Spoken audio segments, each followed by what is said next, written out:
이제 마지막 강의의 주인공은요. 오늘 저희 행복공감 토크 콘솔트의 터줏대감님이시죠. 김성진 강사님 모시겠습니다. 김성진 강사님은요. 애니메이터시고요. 또 애니메이션 감독, 프로듀서, CEO로서 한국 만화 영화계에 지대한 공헌을 하신 분으로서요. 지금 현재는요. 은혜 한인교회 협동 목사님으로 심호하고 계십니다. 목사님의 말씀은요. 사실 저는 언제 들어도 만화 한 편보다 훨씬 재밌거든요. 오늘도 어떤 말씀을 주실지 참 기대가 많이 되는데요. 네, 박수로 맞아주세요.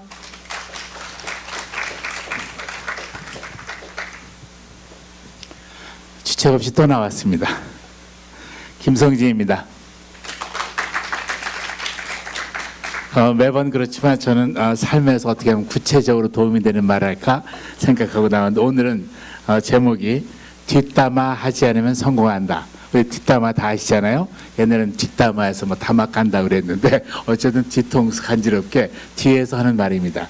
제가 어릴 때 고등학교 3학년 때 저보다 2살이 많은 같은 고3 친구가 2명 있었습니다. 저도 1년 묵었으니까 그 사람 2년 묵었으니까 그 1년 차이가 실질적으로 나는 것이죠. 근데 어쨌든 친했는데 셋이 정말 친했는데 이름이 잊어보지도 않아요. 본명이니까 성은 얘기하지 않고 세정이라는 친구, 갑상이라는 친구가 있었습니다. 저는 성진이고. 근데 어느 날 갑상이라는 친구가 없는 자리에서 세정이하고 둘이 말했습니다. 세정아, 갑상이 그런 말이야 하면서 제가 막 이제 얘기를 했는데 계속 씹었어요. 한참 지나니까 이 친구도 같이 저는 막 그 갑상을 씹어놓고서는 한참 지나더니 뭐라 그러냐면 저한테 이렇게 얘기를 해요. 그 세정이라는 친구가, 성진아, 너 나 없을 때는 나 씹겠구나. 그렇게 말하는데 순간적으로 이 머리에서 진땀이 뽕 나오는 것 같았어요. 왜냐하면 사실이거든요. 그 세정이가 없을 때는 갑상이 앞에서 제가 세정이를 막 씹었단 말이죠. 아마도 제가 없는 자리에서는 세정이와 갑상이가 저를 막 씹었을 거예요. 사실 우리나라 옛날 말이 있잖아요. 대통령 임금님이 안 계실 때는 임금님도 얼마든지 험담하고 한다는 말이 있어요. 그러나 제가 오늘 이걸 주제를 가지고 얘기하고자 하는 것은 뭐냐면 뒷담화 하는 사람들을 보았더니 제 친구들, 제 주위 사람을 보았더니 성공을 못 하더라고요. 뒷담화를 하지 않는 사람을 보니까 성공하더라고요. 그래서 저는 어떻게 생각했냐면 그 어릴 때는 정말 너무 부끄러워서 진짜 부끄러웠어요. 그 어릴 때 고3의 친구 좀 어린 나이잖아요. 근데도 너무 부끄러워서 진짜 땅속에 구멍 있으면 도망가고 싶었고 그 다음에 이 세정이라는 친구만 만나면 갑상이라는 친구만 만나면 정말 남의 얘기 안 하려고 애를 쓰게 되더라고요. 너무나 저는 부끄러웠으니까. 그런데 어느 날 제가 회사를 들어갔습니다. 물론 이제 만화영화 회사를 들어갔는데 저보다 먼저 일한 친구들, 이제 선배지요.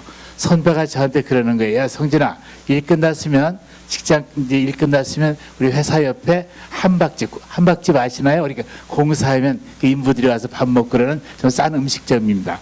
그 한박집에 와서 얘기해야 돼, 술 먹어야 돼, 밥 먹어야 돼 그래요. 그래서 저는 이제 당연한 우리 직장인들 일과를 생각하고 참석을 했습니다. 참석을 했는데 그들의 모든 대화가 남을 씹는 거예요. 사장님 씹고 우리 위에 감독 씹고 동료 씹고 후배 씹고 대상이 누구든 씹기만 해요. 그때 느낀 게 씹는 것은 재미있는 것이구나 생각했는데 자꾸 저 씹다 보니까 그 마음이 공허해지기 시작했어요. 왜냐하면 그 씹음의 대상 중에는 제가 좋아하는 사람도 있었거든요. 씹음의 대상 중에는 제가 고마워하는 사람도 있었다 이 말이죠. 왜냐하면 저는 당장 우리 회사 사장님은 참 고마웠었어요. 왜냐하면 언제나 저는 얘기하지만 기업인들은 저는 언제나 존경의 대상이라고 부르는 사람이거든요. 기업인들이 회사를 운영해 주기 때문에 일자리가 나오기 때문에 우리가 일한다 이런 마음을 저는 어릴 때도 갖고 있어서 그 사장이 참 고마웠어요. 저분 일을 갖고 나와서 우리가 돈 잘 벌고 재밌게 일하는데 왜 사장을 씹을까? 이런 마음이 들었어요. 그 다음에 또 저를 좋아해 주는 감독님들이 계신데 그 감독을 막 씹어요. 뭘 어떻게 하고 불평등하고. 그때 마음이 이상하다. 내가 좋아하는 선배고 내 좋아하는 형들인데 왜 저 감독을 씹을까? 씹어도 생기는 거 하나도 없는데. 그래서 어느 날 제가 얘기했습니다. 그 씹는 친구들한테 나 여기 안 올래 그랬어요. 나 여기 안 올래 그랬더니 처음에 말이 뭐냐면 너 오든가 안 오든가 여기서 먹는 음식값은 가부식기, 일본 말이 가부식기 나눈다는 뜻입니다. 가부식기에서 네 목도 다 네 월급에서 뛸 거래요. 그래서 그러라고. 솔직히 이제 기분은 안 좋죠. 왜냐면 나 술도 안 먹고 밥도 안 먹었는데 왜 돈을 떼요.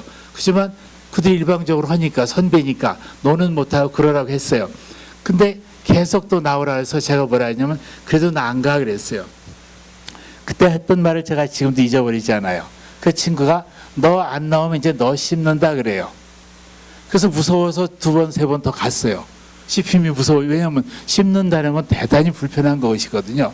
왜냐하면 두렵잖아요. 나를 어떻게 얘기할지. 그래서 갔더니 역시 저를 씹든 안 씹든 관계없이 그 자리가 굉장히 불편했어요. 아마도 제 인생에서 그 순간이 저는 제 인생을 변하게 한 순간이라고 생각해요. 서너 번 더 나가다가 도저히 못 참겠어요.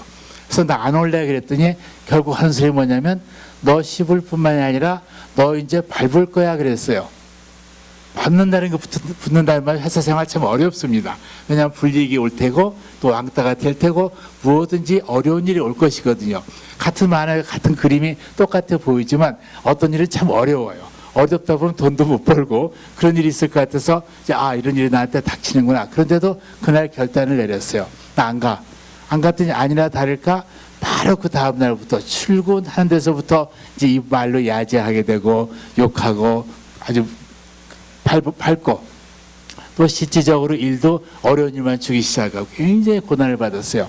거의 1년 동안 힘들었던 것 같아요. 근데 그때 마음이 그냥 이렇게 하는 게 좋은 것 같았어요. 1년 동안을. 근데 1년 동안 지나고 나니까 고마운 것은 그 씹는 사람들이 여전히 저를 씹고 여전히 밟는데 어느 날 다른 사람들이 저한테 나타나기 시작했어요. 그 바로 씹는다는 것을 안 하는 분들이 그런 삶을 살고 계신 분들이 저한테 오기 시작했어요. 오기 시작하더니 너 많이 씹히대 그랬어요. 그래서 예, 제가 씹히고 있습니다. 그러니까 그 골치 아프니까 너 술은 좋아하냐? 그래서 예, 그때 이제 술을 먹을 때니까 예, 술은 좋아합니다. 그러니까 그럼 우리하고 술 먹자 그래요. 근데 그분들을 따라가서 술을 먹고 밥을 먹었더니 이분들은 남을 씹지를 않아요. 똑같이 2시간, 3시간, 4시간 노는데 그 4명, 5명이 어울려 노는데 남을 씹는 얘기를 하지 않고 어떻게 하면 더 좋게 할까 이런 대화만 해요. 참 놀랐어요. 전혀 다른 세상을 제가 본 것 같아요. 이전의 친구들은 어떻게 하면 남을 밟을까, 어떻게 하면 남에게 불평할까 이런 대화만 했어요. 어떻게 하면 일은 안 하고 돈은 더 받을까. 근데 이쪽 분들은 똑같은 분들인데 어떻게 보면 실력이 더 좋은 분들이었는데도 어떻게 하면 더 재밌게 만들까, 어떻게 하면 동작을 더 멋있게 연기시킬까, 맨 이런 주제를 했어요. 또 심지어 어떻게 하면 더 좋게 만들기 위해서 디즈니는 이렇게 만들더라, 워너브라스는 이렇게 만들더라, 더 좋은 애니메이터를 이렇게 동작을 만들어 연기하더라, 이런 것만 자료를 막 갖고 오는 거예요. 술 먹으면서 우리는 결국 공부가 됐어요. 저한테는 술 먹으면서 밥 먹으면서 공부가 되고 이렇게 일하는구나.